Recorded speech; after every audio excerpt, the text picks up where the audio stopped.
ಚಿಕ್ಕಪ್ಪನಿಂದಲೇ ಅಣ್ಣನ ಮಗನನ್ನ ಪಿಸ್ತೂಲ್ನಿಂದ ಕೊಲೆ ಮಾಡಿರುವ ಘಟನೆ. ನಜೀರ್ ಅಹಮದ್ ಕೊಲೆಯಾದ ದುರ್ದೈವಿ ಚಿಕ್ಕಪ್ಪನಿಂದ. ಕೊಲೆ ಮಾಡಿದ ಬಶೀರ್ ಅಹಮದ್ನ ಪೊಲೀಸರು ಸದ್ಯ ವಶಕ್ಕೆ ಪಡೆದುಕೊಂಡಿದ್ದಾರೆ. ಗುಡಿಬಂಡೆ ತಾಲೂಕಿನ ಹಂಪಸಂದ್ರ ಗ್ರಾಮದಲ್ಲಿ ನಡೆದಿರುವಂತಹ ದುರ್ಘಟನೆ ಇದು. ಯೂಟ್ಯೂಬ್ನಲ್ಲಿ ಸರ್ಚ್ ಮಾಡಿ ಗನ್ನನ್ನ ಈ ಬಶೀರ್ ಚಿಕ್ಕಪ್ಪ ಖರೀದಿ ಮಾಡಿದ್ದಾನೆ. ಗುಡಿಬಂಡೆ ಪೊಲೀಸ್ ಠಾಣಾ ವ್ಯಾಪ್ತಿಯಲ್ಲಿ ಘಟನೆ ಕೂಡ ಈ ಘಟನೆ ನಡೆದಿರುವಂಥದ್ದು. ಸ್ವಂತ ಅಣ್ಣನ ಮಗನನ್ನ ಇನ್ನೇನು ಈತನು ಕೂಡ ತಂದೆ ಸಮಾನನೇ ಇರ್ತಾನೆ.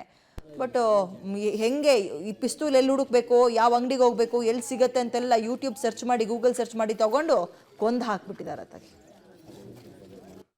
ಈ ಹಂಸಂದ್ರ ವಿಲೇಜಲ್ಲಿ Mehboob Sab around 90 years age ಇದೆ ಅವರದು.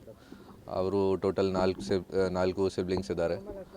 ಸೊ ಅವರದು ಯಂಗೆಸ್ಟ್ ಬ್ರದರ್ ಬಶೀರ್, ಅವ್ರದ್ದು ಏಜ್ ಅರೌಂಡ್ 65 ಇದೆ. ಮೆಹಬೂಬ್ ಸಾಬ್ದು ಏಜ್ ಅರೌಂಡ್ 90 ಇದೆ. ಮತ್ತು ಮೆಹಬೂಬ್ ಸಾಬ್ದು ಮಗ ನಸೀರ್ ಅಹಮದ್. ಸೊ ಇವರದು ಎಲ್ಲ ಫ್ಯಾಮಿಲಿ ಡಿಸ್ಪ್ಯೂಟ್ ನಡ್ತಾ ಇದೆ ಮೊದಲಿಂದ. ಮತ್ತು ಜಮೀನು ಬಗ್ಗೆ ಕೂಡ ಪ್ರಾಪರ್ಟಿ ಡಿಸ್ಪ್ಯೂಟ್ ವಗೇರ ಕೂಡ ನಡ್ತಾ ಇದೆ. ಈ ವಿಚಾರ ಬಗ್ಗೆ ಈ ಅಣ್ಣನ ತಮ್ಮಂದು ಗಲಾಟೆ ಇದೆ ಮತ್ತು ಫ್ಯಾಮಿಲಿದು ಕೂಡ ಸರಿಯಾಗಿ